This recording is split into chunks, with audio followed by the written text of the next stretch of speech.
សួស្តីបងប្អូនថ្ងៃហើយបងប្អូនសុខសប្បាយអត់ហ្នឹងថ្ងៃនេះខ្ញុំចេញពីកន្លែងការងារមកបាទដើម្បីស្រោចទឹកឲ្យស្ពៃណាបងប្អូននិយាយរួមមិនសូវចេះដាំទេបងប្អូនណាចេះតែរៀនដាំទេដោយសារអីដោយសារឃើញដីវាធានាចោលអញ្ចឹងទៅហ្នឹងហើយឥឡូវស្ពៃចកខ្ញុំដោះបានប៉ុណ្ណឹងអញ្ចឹងណាហើយខ្ញុំដាំមានតកួនមានស្ពៃចកដីខ្មៅមានតាំងពីចក្រីមានតាំងពីម្ដេងល្មៀតនិយាយរួមដាំសពគ្រប់បែបយ៉ាងហ្នឹងហើយនេះស្ពៃចកខ្ញុំបានប៉ុណ្ណឹងហើយបងប្អូនហ្នឹងហើយវាដោះបានໄວហ្នឹងហើយបងប្អូនហើយមើលទៅក្រាស់ល្អហ្នឹងហើយនិយាយរួមទៅដោះស្មើស្អាតបងប្អូនវាដោះស្មើហ្មងណាអានេះយើងដាំបានប្រហែលជាតុងមួយអាទិត្យទេបងប្អូនហ្នឹងហើយមួយអាទិត្យហើយបានដាំបានប៉ុណ្ណឹងបងប្អូនហ្នឹងហើយចំណែករងនេះគឺជារងស្ពៃកញ្ញាញ់បងប្អូនទៅវាដោះបានប៉ុណ្ណឹងហើយបងប្អូនហ្នឹងហើយវាដោះបានប៉ុណ្ណឹងបាទរងស្ពៃកញ្ញាញ់កាលពីអាទិត្យមុនគឺខ្ញុំព្រុសវាអញ្ចឹងហើយចាំមើលដល់ពេលវាធំចាំយើងបំបែកកូនវាយើងដាក់តាមចន្លោះដីបងប្អូនហ្នឹងហើយចំណែកនេះវិញគឺជាស្ពៃខ្មៅបងប្អូនវាដោះបានប៉ុណ្ណេះហ្នឹងហើយដីវិញសិតតែរឹសបងប្អូនហ្នឹងហើយរឹសយករឹសធ្វើជីឃើញទេបងប្អូនហើយដីនេះខ្ញុំធ្វើជីវាជាមួយនឹងអាចគោ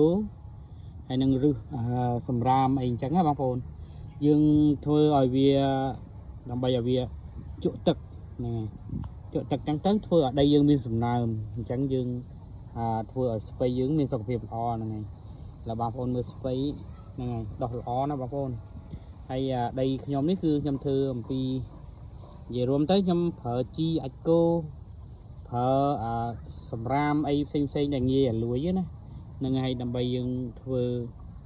គេហៅថាធ្វើជីណាបងប្អូនហ្នឹងហើយបងប្អូនគាត់ធ្វើដូចខ្ញុំអញ្ចឹងបងប្អូននេះដីនិយាយរួមទៅដីក៏វាមិនល្អប្រហែលដែរសំខាន់ដែលយើងចេះធ្វើដីបងប្អូនកាលណាដែលយើងចេះធ្វើដីហើយគឺដាំទៅគឺវាដុះល្អបងប្អូន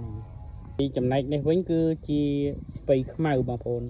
ឡូវស្ពៃខ្មៅដុះបានប្រទេសហើយបងប្អូនហ្នឹងហើយបងប្អូនមើលដីខ្ញុំភាគច្រើនសុទ្ធតែរឹសហ្នឹងហើយអញ្ចឹងខ្ញុំប្រើរឹសហ្នឹងដើម្បីធ្វើដូចជាចង្កៃដូងណាហើយតំបន់យើងវាអត់សូវមានចង្កៃដូងអត់មានអីចឹងទៅយើងយករឹសណាដែលងាប់យើងយកមកធ្វើជីអញ្ចឹងទៅបងប្អូនហ្នឹងហើយបងប្អូនមើលទៅស្ពៃខ្ញុំគឺសុខភាពល្អហ្នឹងហើយអាយុកាលស្ពៃខ្ញុំទៅមួយអាទិត្យទេហ្នឹងហើយបន្ទាប់ពីព្រុសណាបងប្អូនគឺមានអាយុកាលមួយអាទិត្យហ្នឹងហើយនេះវិញគឺជាដីសម្រាប់ធ្វើការដាំត្រប់បងប្អូនឥឡូវយើងដាំត្រប់បានដុះបានប៉ុណ្ណឹងហើយបងប្អូនហ្នឹងហើយអញ្ចឹងត្រប់វាដុះបានប៉ុណ្ណឹងហើយចំពោះការដាំត្រប់នេះគឺខ្ញុំឲ្យសូវដាំដែរបងប្អូនធ្វើដីអត់ត្រូវបងប្អូនដាំវាទៅគឺវាដុះបានប៉ុណ្ណឹងបងប្អូនបានកូនត្រប់បានប្រហែលជាតុង3 4 10ដើមដែរបងប្អូនហើយចាំមើលតែពេលវាធំចាំយើងផ្សំទៅដាំកន្លែងផ្សេងអីចឹងទៅនិយាយពីការធ្វើដីវិញខ្ញុំចង់ប្រាប់បងប្អូនថាយើងត្រូវធ្វើដីយើងដីនេះយើងកាប់វាឲ្យស្ងួតយើងជ្រួយវាឲ្យស្ងួតហើយចាំយើងត្រាំគ្រាប់ស្ពៃហ្នឹងហើយចាំយើងធ្វើការដាំណាយើងត្រាំតែមួយយប់បានណាបងប្អូនយើងកុំធ្វើការត្រាំវាយូរពេកអញ្ចឹងធ្វើឲ្យគ្រាប់វារីកកាន់តែខ្លាំងដល់ពេលយើងព្រុសវាពិបាកដាំអញ្ចឹងវាអត់សូវដុះទេបងប្អូនតែបើសិនជាយើងត្រាំតាមមួយយប់យើងយកវាមកព្រុសនឹងដាំទៅគឺផ្លែល្អបងប្អូនណាចំពោះការធ្វើដីបងប្អូនអត់មានអីពិបាកទេបងប្អូនគ្រាន់តែអនុវត្តតាមខ្ញុំទៅការធ្វើដីគឺយើងធ្វើជាមួយនឹងអាចគោជាមួយនឹងដីគេហៅថាដីល្បាក់ទលេណាអញ្ចឹងនៅតំបន់ខ្ញុំនេះគឺអត់មានដីនឹងទេគឺខ្ញុំទិញដីគេទេបងប្អូនខ្ញុំទិញដីគេទេដើម្បីខ្ញុំដាំអីចឹងទៅចំពោះការទិញដីហ្នឹងគឺដីខ្ញុំទិញគេគឺដីទលេហ្នឹងហើយដីល្បាក់មាត់ទលេណាហើយខ្ញុំយកមកលាយជាមួយនឹងអាចគូអញ្ចឹងទៅខ្ញុំហាលវា3 4ថ្ងៃឲ្យវាស្ងួតហ្នឹងហើយបានយើងធ្វើការដាំ